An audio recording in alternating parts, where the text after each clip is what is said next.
Y un poco volviendo a lo que hablamos al inicio, tú hablas mucho de la Matrix. Descríbeme qué es la Matrix. A ver, hay dos factores a tener en cuenta. Está el bit state y la matrix.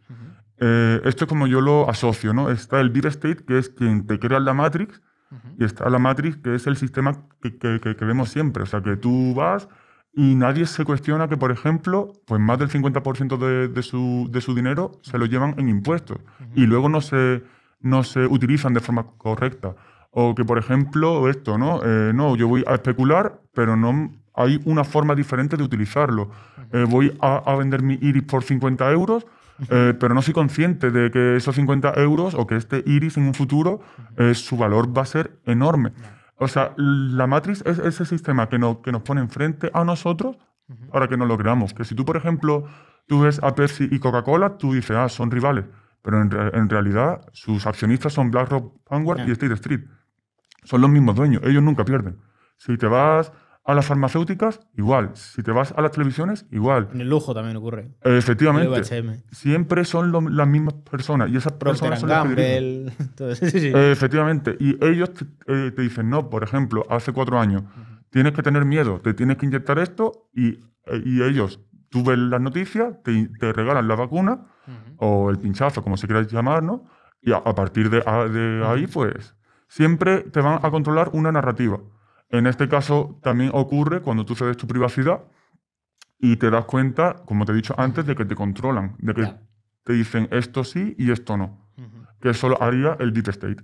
A mí algo que, por ejemplo, me preocupa bastante, y en España no lo tenemos tanto, pero yo sí lo he visto más en Estados Unidos, y es la cantidad de publicidad que, por ejemplo, mete en los medios de comunicación Pfizer y empresas de este estilo. Claro, mucha gente lo pensará de manera inocente diciendo, bueno, es que se quieren promocionar. ¿Por qué una farmacéutica sí se querría promocionar? ¿Por qué? O sea, ¿qué sentido? Es como si viene una empresa de B2B, por así decirlo, que no tiene nada que vender en el retail y se pone ahí porque sí. O sea, creo que la gente se tiene que empezar a preguntar por qué empresas como Pfizer están anunciándose dentro de medios de comunicación, en eventos supermasivos, que están patrocinando estas cosas. Además, ¿para qué? Dímelo tú. No, o sea, es porque quieren que su imagen se vea limpia. Y no solo eso, porque si tú estás financiando estos medios de comunicación, tú controlas estos medios de comunicación. Tú pones la pasta institucional, decir, yo te financio el medio de comunicación, metes mi publicidad, yo soy el anunciante, yo soy el que controlo tu narrativa. Tú no vas a hablar en mi contra. Efectivamente. Y eso es a lo que me refería, que esto hay mucha gente que debería empezar a planteárselo. ¿Quién controla la narrativa de los medios? Los anunciantes. Efectivamente. Y miren en España quiénes son los principales anunciantes de los medios de comunicación. Gobierno de España. Así que lo pueden ver. Sí, pero, o sea, esto no es una teoría de la conspiración. No, es real. O sea, lo que sí que podría ser algo que uno intuye son sus intenciones, pero que lo hacen es un hecho. O sea, que tú vas a comprar cualquier tipo de comida y son los mismos dueños siempre de lo que tú elijas, eso no es una conspiración, eso es cierto. Ahora bien, que sus intenciones sean buenas o malas, eso ya se lo dejo a cada uno. Ahora que comentas lo de la comida, a mí me preocupa bastante con toda la evolución que estamos teniendo de un poco la destrucción del sector primario, sobre todo en los países europeos. Porque de alguna forma es como que te acabas dando cuenta de, vale, tienes a Bill Gates comprando terrenos de cultivo en Estados Unidos, ves como poquito a poco se van cargando a los productores locales, el sector primario nacional de cada país, y piensas, ¿qué coño quieren hacer? Claro. Y poco a poco te van criminalizando la carne, es que las vacas contaminan mucho, es que esto está muy mal. Y claro, en este punto es cuando te planteas el decir, nos quieren quitar la comida de verdad para empezar a meter una comida sintética y controlar totalmente esta industria. Y no es magufeo, es la puta realidad. No, sí. Todas las políticas climáticas están siendo destinadas a cargarse el sector primario. Efectivamente. Pero no solo eso, o sea, es lo que tú has dicho, los pequeños tenedores de campo, ¿no? O de terreno son los más afectados porque no son capaces de asumir tantísima regularización. Pero una persona que le llueven los billetes por todos los sitios, o sea, no tiene ningún problema. De hecho, incluso se puede ver como, por ejemplo, Jeff Bezos dice en Estados Unidos que hay que subir el salario mínimo, que hay que subirlo, claro, porque él sí se lo puede permitir. Pero un pequeño comercio no.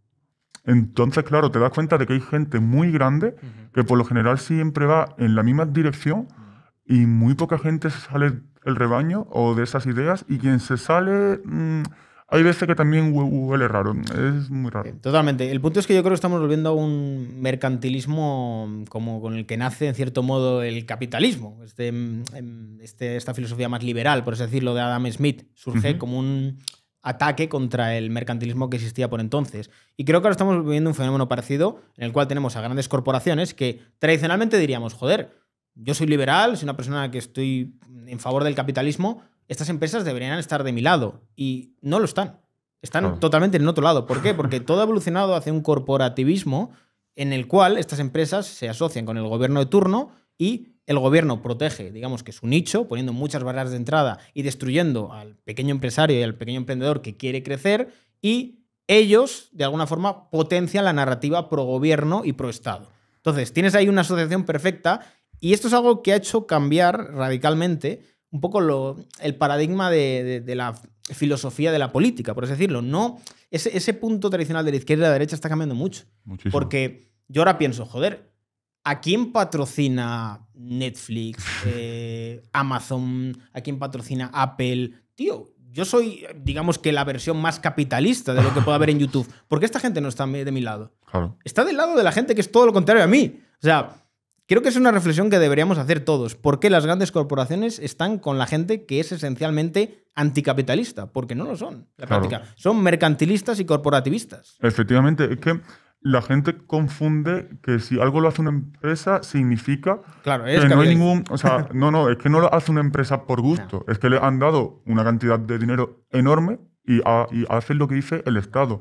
Luego ocurre una cosa muy curiosa. Yo digo siempre, yo soy muy capitalista, ¿no? Yo el que más. ¿Qué sucede?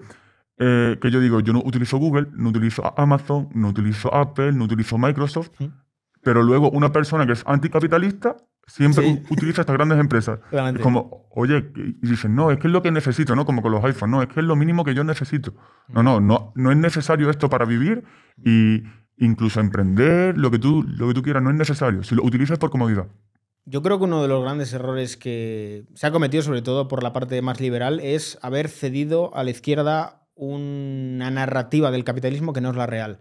Porque al final están atacando a un muñeco de paja que no existe. Es un muñeco de paja que eso no es capitalismo. Eso es intervencionismo en estado puro y es keynesianismo, y el capitalismo no se basa en el consumo, no. Es ahorro y es libertad, libre mercado, y no tiene nada que ver con el intervencionismo que tenemos ahora. Pero en la batalla cultural se ha perdido esta narrativa, y la gente, cuando hablan de capitalismo, le viene esta parte de keynesianismo absurdo, basado en el consumo masivo, que precisamente estas políticas de izquierda son lo que estimulan. O sea, al final, si tú estudias las políticas que se aplican a día de hoy, son políticas de gasto público, políticas que buscan incentivar el consumo, y esto no tiene nada que ver con el capitalismo, absolutamente nada. Pero han establecido una narrativa para decirte, esto es el capitalismo. O sea, es como, pero cabrones, ¿qué tiene que ver esto con el capitalismo? Y eso es un error de batalla cultural. De haber cedido esa parte de la batalla cultural y dejar que la narrativa se lleve a ese punto. Porque al final, si lo piensas, ganas más haciéndote como el antisistema anticapitalista y luego haciendo lo que te dé la gana, que defendiendo la bandera del capitalismo. Si tiene muy mala prensa, muy mala, pero que muy mala. Sí, o sea, y te ves, yo qué sé, a Samantha Hudson, por ejemplo, que ahora que sí con Doritos, tal, no sé si lo has visto. Sí. O sea, que han caído en la bolsa y todo, porque ahora Doritos está con Samantha Hudson en España, y claro, es como... Es que no casa y tratan de venderte algo, pero esto es como cuando... Y esta gente se supone que es de izquierdas, ¿eh? Claro. O sea, eres de izquierdas y estás con empresas que son lo más grande que hay. El grupo Pepsi, ¿sabes? Que es como... Me cago en la puta, tío. O sea, pero ¿cómo puedes...? Es un sin sentido, totalmente. Sí, pero es como cuando llega el orgullo y de repente en todos los países, todas las empresas y grandes corporaciones son pro LGTB, excepto en los países de Arabia Saudí y asiáticos. ¿Y por qué? Pues porque realmente se venden al mejor postor, y si ahora la mayoría más woke, por así decirlo, pues ahí vamos. A ver, yo siempre digo que muchas veces hay mucha gente que en redes sociales va del rollo de no, yo solo me importa, mis viewers, no sé qué. Y esto hay que verlo hasta cierto punto, porque creo que la gente no es consciente de las limitaciones que tienen los grandes influencers por parte de las marcas. O sea, les tienen cogido de los huevos. En el sentido de, vas por aquí y hasta aquí, claro. ¿Sabes? O sea, como te pases un poco es que te cancelo rápido. Claro. Y esto es algo que, en cierto modo, yo creo que debería hacer reflexionar a muchos influencers, en el sentido de, ¿tú qué eres aquí? Claro. La putita de turno de las empresas gigantes para ser su escaparate, o realmente tienes una personalidad y te das cuenta de que tú mismo te puedes ganar la vida sin ellos. O sea, que esto tiene que ser consciente de los influencers, que es el siguiente punto. Es decir, las marcas está bien porque dan dinero, pero tú tienes que ser consciente de que al final el valor lo pones tú. Tú tienes la audiencia. O sea, no tienen por qué dominarte. Claro. O sea, tú puedes realmente hacerle más daño a la empresa de lo que ella te puede hacer a ti. Claro, pero como callan, o sea, no calla uno, sino que callan absolutamente todo. Si todos dijeran, no, yo quiero ser libre y decir lo que yo quiera. Yo valoro mucho cuando alguien que es relevante en redes sociales dice lo que piensa, independientemente de que yo esté a favor o no, pero que es libre y dice lo que quiere. Y eso cada vez se pierde más, porque en el momento que tienes cierta relevancia, automáticamente tu contenido es muy neutro. Y es una pena. A ver, es que al final intentas como maximizar la cantidad de gente que te ve y que te ve con buenos ojos. Entonces, las opiniones son como los culos, todos tenemos uno. Entonces, cuando tú opinas, es muy probable que la gente también tenga también su opinión. Y está bien. Sí. Y es totalmente respetable y todo el mundo tiene su visión de la vida. Pero claro, cuando eres una figura pública y lo que quieres es caer bien... O sea, yo creo que a día de hoy la mayoría de influencers tienen mucho miedo a ser cancelados. Y de ahí que no quieran, vamos, ni moverse un poquito de la baldosa. Pero aquí justo se ve claro que la falta de privacidad te lleva a una falta de libertad. Porque, claro, no tienen privacidad ninguna. Y en el momento que hablan más de la cuenta, su libertad se acabó porque no son capaces de hablar hasta cierto punto. A ver, también creo que muchas veces se les exige demasiado el opinar sobre ciertas cosas que no tendrían por qué opinar. ¿Sabes? O sea, creo que se tiene que empezar a normalizar el hecho de que tú no tengas una opinión sobre algo. Porque puede ser que no tengas opinión sobre algo. Es decir, pues no estoy lo suficientemente informado como para opinarte sobre esto. Porque creo que a veces se dan ciertas polémicas en el ámbito social que son realmente más complejas de lo que parecen, pero que al ser una figura pública es como que ya te vienen presionando para que tú des una opinión. Claro. Y ya te vienen sugestionando con una opinión válida y otra que te van a matar. Claro. Entonces, al final, ¿qué haces? Pues protegerte y decir la más válida, por así decirlo. Claro. Y esto yo creo que sobre todo en el nicho de actores, artistas y demás, es casi semisectario, en el sentido de o tomas esto o te marginamos a un nivel de que no vas a tener ninguna oportunidad. De hecho, a mí Hollywood, por así decirlo, y a esas grandes esferas, a mí es algo que no me gusta mucho porque lo veo muy... O sea, es todo ficticio. O sea, no dejan de actuar nunca. Siempre pienso que a partir de cierto punto no puedes avanzar. Ahí sí que yo pienso que existe cierto techo de cristal de si dices esto, no vas a ascender o no vas a subir en tu carrera. Sí, también gente que a lo mejor de la nada de repente impulsa una carrera meteórica que te debes replantear cómo ha ocurrido eso. Porque no es casualidad. O sea, cuando un artista de repente mete un melocotonazo grandísimo o un actor, una actriz, de repente están todos los lados, ahí ha habido la persona adecuada con los intereses adecuados diciendo esta persona tiene que estar ahí. Y al final muchas veces creemos que esta fama de me conoce todo el mundo, soy la persona más reputada de mi sector y demás, es lo mejor, pero en realidad... el que realmente manda es el que no se le conoce y el que está detrás diciendo este pasa y este no. Efectivamente. Y ocurre también con los gobiernos, realmente. Justo, o sea, yo considero, porque hay gente que piensa, no, es que los gobiernos tienen muchísima influencia o muchísimo poder. Yo creo que hay gente que está por encima. Sí, no hablo a nivel de los reptilianos, ¿no? Que se dice ahora, sino más a nivel de los servicios de inteligencia tienen a personas que llevan muchísimos años y quitan y ponen presidente. Totalmente. O sea, entonces, claro, cuando tú ves que hay alguien con muchísimo poder, o sea, que es capaz de manejar a todo el mundo y de conocer de todo el mundo, esa persona es la que tiene el control porque ha conseguido que el resto de personas no tengan privacidad. Y cuando tú llegas a cierto punto, oye, no digas esto porque sabemos todo esto. Es lo típico, ¿no? De una persona resulta que dice algo y de repente lo demonizan hasta que desaparece su figura. Sí, totalmente. O sea, es sorprendente, por ejemplo, ocurrió con Elon Musk, me acuerdo perfectamente, que fue empezar a atacar sistemáticamente al Partido Demócrata y empezaron a salir denuncias de abuso sexual contra Elon Musk. Pero automáticamente, a los 2 días, que dices, tío, no ha salido ni hace un mes, ni hace 2 meses, ni hace un año. Sale cuando se ataca al Partido Demócrata. Justo. ¡Wow! A mí hubo una cosa que me impresionó muchísimo que fue con Andrew Tate. O sea, yo considero que... Le han pegado duro, ¿eh? Sí. Y no es cuestión de estar a favor o no de su mensaje. O sea, yo no voy a juzgar eso. Pero justamente se cumplió lo que él dijo. Le van a cancelar de redes sociales, luego un aviso y luego pues lo que suceda. Y en este caso acabó en el momento que se hizo muy relevante. Sí.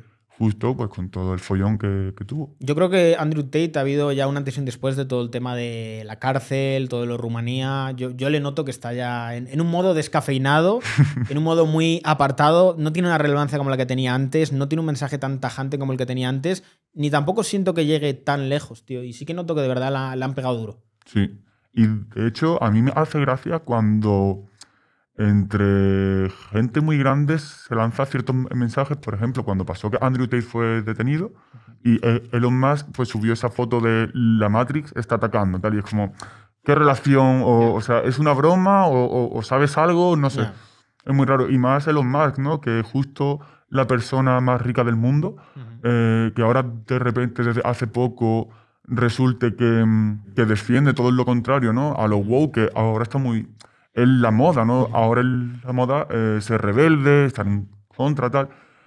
Me parece raro porque tú ten en cuenta que su aplicación X, el futuro es que tú te identifiques en la aplicación, Sí, que tú pagues con la aplicación. No sé, es algo muy raro y es una persona con mucho poder.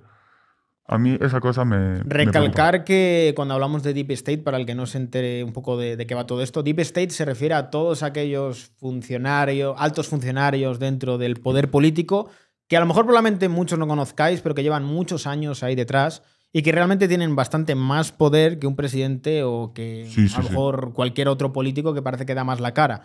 Y esto, por ejemplo, está centrando mucho la narrativa Trump en esta campaña en voy a acabar con el Deep State, porque el caso de Trump es un fenómeno bastante curioso de estudiar, porque Trump rompe con el Partido Republicano como se concebía el Partido Republicano a nivel filosófico y tradicional de lo que hacía el Partido Republicano, pero también rompe con los demócratas de manera muy, muy frontal, enfrentándose muy frontalmente.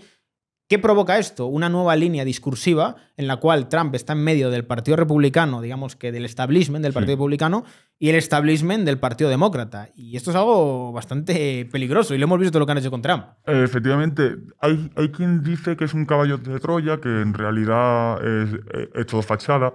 Hay quien dice que en realidad él se la está jugando, que no va a llegar a las elecciones. No lo sé, es que estas cosas nunca se van a saber. No. O sea, hasta que no muera, resulta que no se le da por bueno, y si no muere, pues siempre ha sido malo. No lo sé, pero desde luego yo siempre me alegro de que independientemente, yo lo que digo siempre, incluso hay quien dice Milei es un caballo de Troya, Trump, Elon Musk, y digo, vamos a suponer que lo son. Están poniendo sobre la mesa ciertos discursos o ciertas narrativas que antes no estaban. Y dan una lucha que yo apoyo, pues por lo menos, mientras tanto, yo le apoyaré. Sí, a ver, la verdad que en los últimos años han salido bastantes líderes, estilo Nayib Bukele, Javier Milei, bueno, Trump, que fue yo creo que el pionero de este discurso de la política incorrecta, por así decirlo, porque fue el primero así realmente en ser un político verdaderamente incorrecto, que esto no se veía tanto antes, y ha establecido como un nuevo camino dentro de la política, que sí que es verdad que, sobre todo a nivel de batalla cultural, ha cambiado las cosas bastante, pero creo que en España todavía no ha llegado del todo, tío. No. O sea, siento que en Europa sí ha llegado muy fuerte, pero en España yo no siento que haya calado tanto todo esto. O sea, yo veo a Vox y Vox es muy descafeinado comparado con muchos partidos de derecha que han salido nuevos en Europa. Sí, de hecho ya vemos que incluso compran muchísimo los discursos, ¿no? Ahora, o sea, todos los discursos que la izquierda te llega a decir que hay que tratar, ellos los aceptan, pero siempre con algún matiz para ser diferente. Yeah. Al final siempre hay gente por encima con intereses y yo lo que digo siempre, cuando tú subes muy, muy rápido, seguro que le debes muchas cosas a muchas personas. Totalmente. Y luego hay que devolver esos favores. Totalmente. Entonces, es una pena, pero yo considero, yo no soy de perder la esperanza, yo digo siempre que lo bueno siempre va a prevalecer sobre lo malo, pero tenemos unos dirigentes que conocemos y que no conocemos que son nefastos. Yeah. Y que no están en nuestro favor ni muchísimo menos.